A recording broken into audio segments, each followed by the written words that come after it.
قص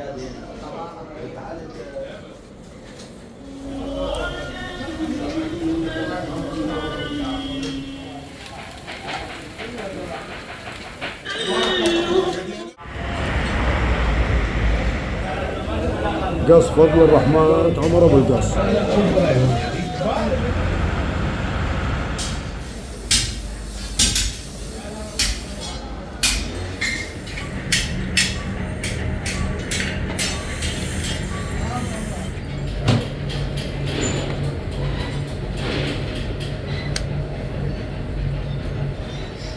من لحم اليوم يعني ما شاء الله كله سلفتوا، هذا وهذيك الرنجانه وهذه طبعا سلفتوا وقطع عندنا اخر قطع. التشريف والسرعه وش قد ما يكون رقيق لازم يعني اقصى حد انه يكون رقيق ورا.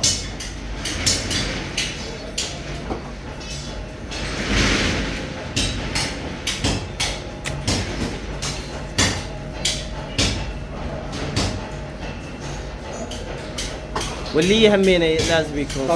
طبعا كل الشيش لازم يطلع قياس واحد.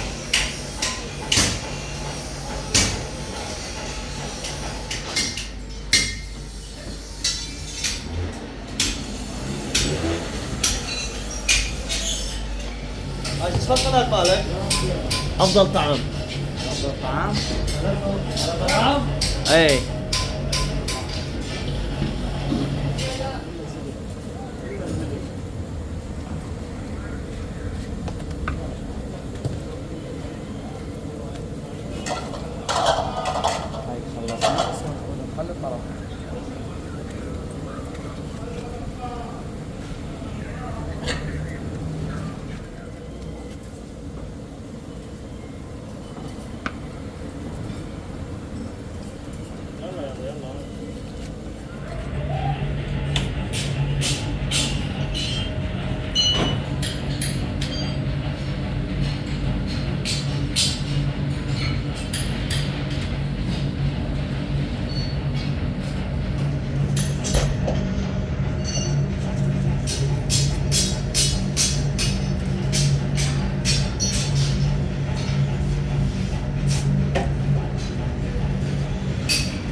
السلام عليكم. عليكم السلام.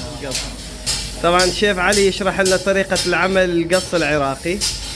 العمل يكون اول فقرة انه اللحم عراقي محلي درجة اولى، وطبعا لحمنا احنا من نصار القصاب معروف على مستوى، فهاي اول اساس. يكون معه اللي هي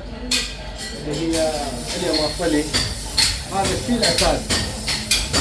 واللي بعدها البهارات اللي هي تعتمد على الطعم فيها كيف، والاهم منهم الخبره. اهم شيء يكون عندك خبره قويه. الطريقه مال التسليك، شلون ينكبس الشيش، كمية الطرف اللي تخليها، كمية البهارات. يعني هسه اني اوكي خلطت بهارات درجه اولى، فكان اذا ما اعرف ارشها صح تخرب الطعم. طبعا. اي. والطريقه مال كبس الشيش مثل ما قلت لك، طريقه مال التنجيل لازم اجل ما يكون رقيق وطبقات كبار، يعطي منظر وجمال للشيش ازيد. تعرف انت يعني العين تاكل. طبعا. لا. صح. اي. وهذا الشيء كله اساسيات، اهم شيء الخبره. انت تكون عندك خبره كافيه. انتوا كم كيلو لازم يكون مقسم عكس كامل. كم كيلو تعملون باليوم يعني الشيف علي؟ والله تقريبا ما يراوح بين ال 130 125. ما شاء الله. هذا الوزن. وزننا ثابت يعني، ولا نزيد ولا عندنا عوازل، يعني كل واحد يخلص نعدل. والسوق همينه كذلك ما شاء الله ما بيهم بس الخير والبركه. هم يشتغلون لحم درجه اولى. بس تعتمد على الخبره.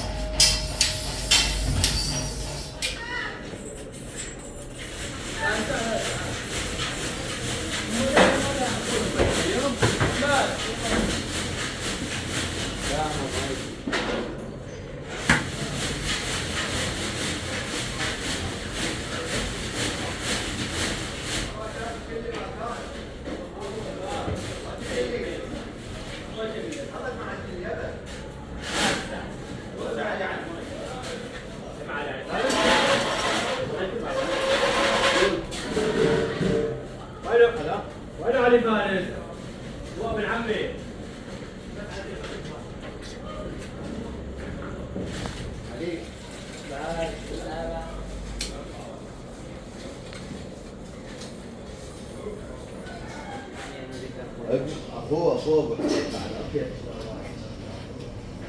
شارع الدجاج ما له قدر، ما قد الدجاج ما في جناحه، ما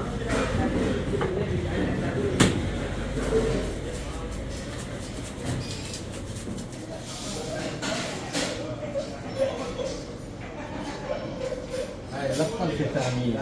اي والله. ما اذا العبار والرجال. ها؟ طبعا صار شكله حلو طبعا هاي الناس تسويها عدة طرق لزيادة. احنا نفضل هاي الطريقة.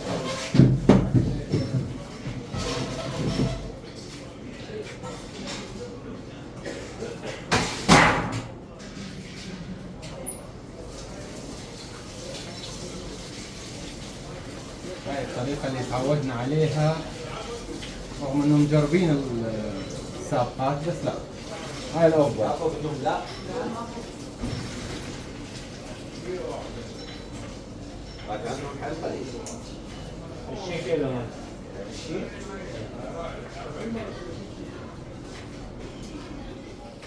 على فكرة انه هاي الشغلة يعني ما اشتغلها، يعني اول شيء اشتغلها انه باب رزق.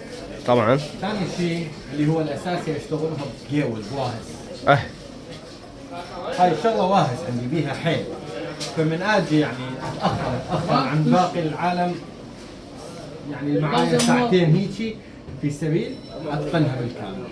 يعني تحب شغلك اهم شيء. بالضبط، خاصة هاي الشغلة. اي يعني حتى تطلع ولا غلطة تكون.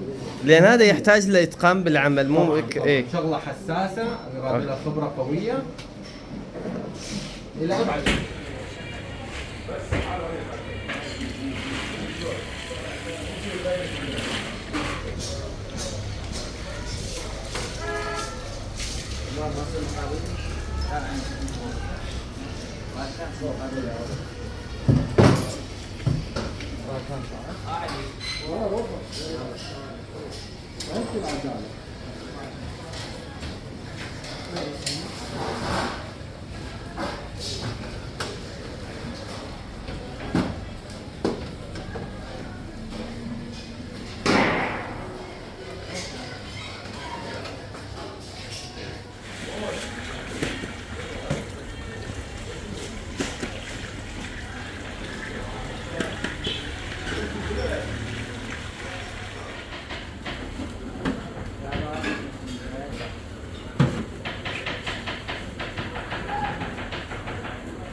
ما يجعان.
السلام عليكم شيف بشار.